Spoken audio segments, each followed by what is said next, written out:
On January 16, 1969, the Civil Guard of Caceres, Spain, filed an official report. In it, they documented unusual phenomena, strange movements, and noises of a supernatural nature occurring at a private residence. This wasn't a rumor. It was a formal declaration from law enforcement, marking the beginning of one of Spain's most baffling and well-documented paranormal cases. The story takes place in a small, unremarkable town called Logrosán. The year is 1968. Inside house number 9 on San Gregorio Street lives the Gordon Diaz family. Fernando Gordon, a respected attorney, his wife, Maria Isabel Diaz, and their 2 young children, Fernando Jr. and Javier. Their life was ordinary, quiet, and deeply integrated into the local community. The house itself was modern, built just a few years earlier in 1963. There was nothing about the family or their home to suggest anything was out of the ordinary, until it wasn't. It all began subtly in the late autumn of 1968. The family started hearing faint, inexplicable noises. At first, they were easy to dismiss: a strange whisper in an empty room, a soft thud from the floor above. But soon, the phenomena escalated. The sounds grew louder, becoming distinct knocks and bangs that seemed to emanate from the walls, floors, and even thin air. The family would be sitting together, only to hear a series of sharp raps on the front door. But when they opened it, no one was there. The noises followed no pattern and had no discernible source, disrupting their peace day and night. By December, the activity intensified dramatically. Objects began to move on their own.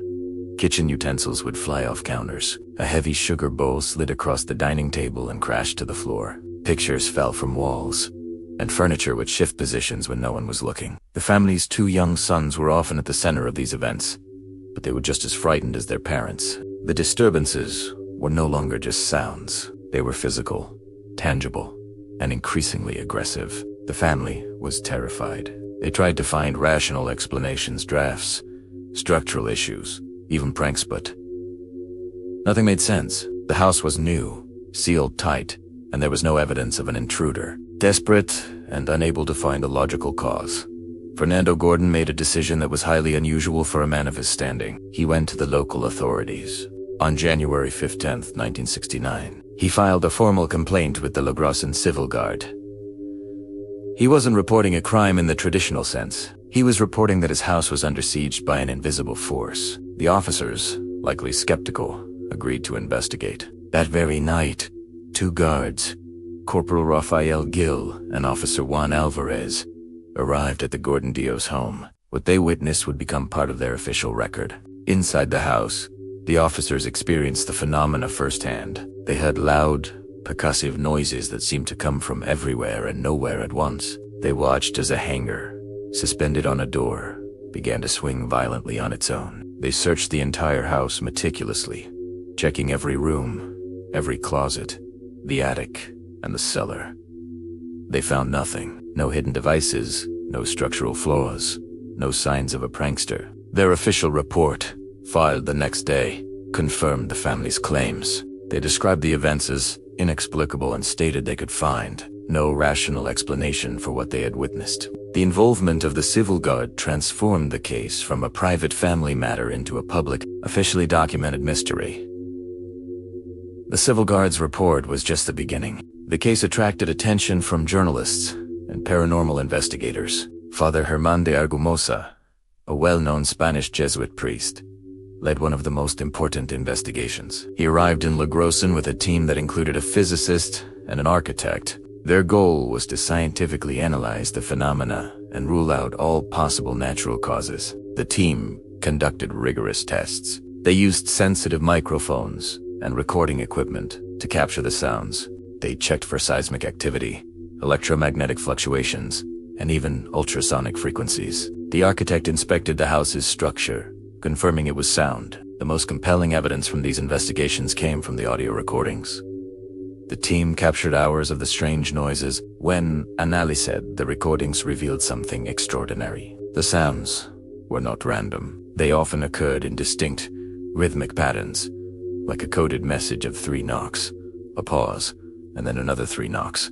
Experts who studied the tapes concluded that the sounds were generated by an intelligent, non-human source. They were sharp, dry impacts, lacking the resonance one would expect from a physical object hitting a wall or floor. It was as if the sounds were materializing directly into the air. Furthermore, eyewitness accounts from the police, the family, and the investigators were remarkably consistent. Everyone described the same unsettling phenomena: disembodied noises, moving objects, and an oppressive feeling within the house. These sworn testimonies, combined with the official police report and the audio evidence, created a powerful, multi-layered body of proof that defied simple explanation. Faced with such baffling evidence, several theories emerged. The rational explanations were explored first. Could it be a collective hallucination or mass hysteria? This was unlikely, given the number of credible, independent witnesses, including law enforcement and scientific professionals.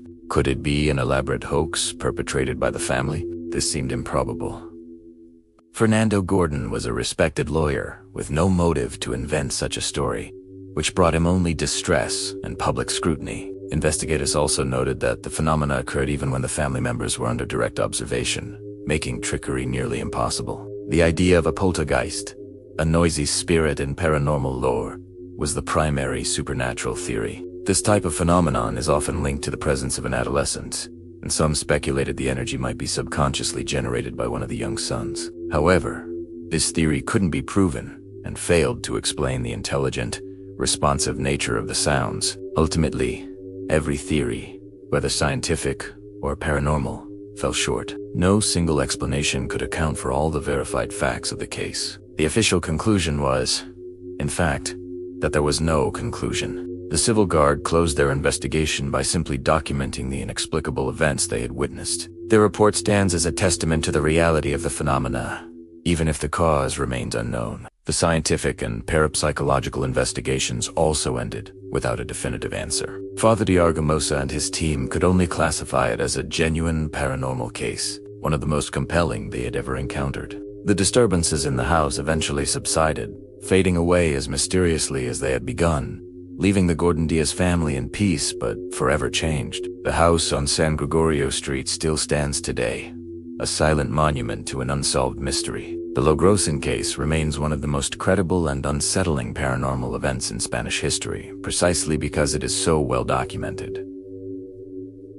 It isn't a ghost story told around a campfire. It's a series of events witnessed and recorded by police officers, analyzed by scientists, and experienced by an ordinary family. The official reports don't offer answers. They simply confirm that for a few terrifying months, something inexplicable and intelligent haunted a modern home in a quiet Spanish town, leaving behind only questions and a chilling, documented record that defies our understanding of reality. If you want more real unexplained cases, subscribe to Unnoticed Files.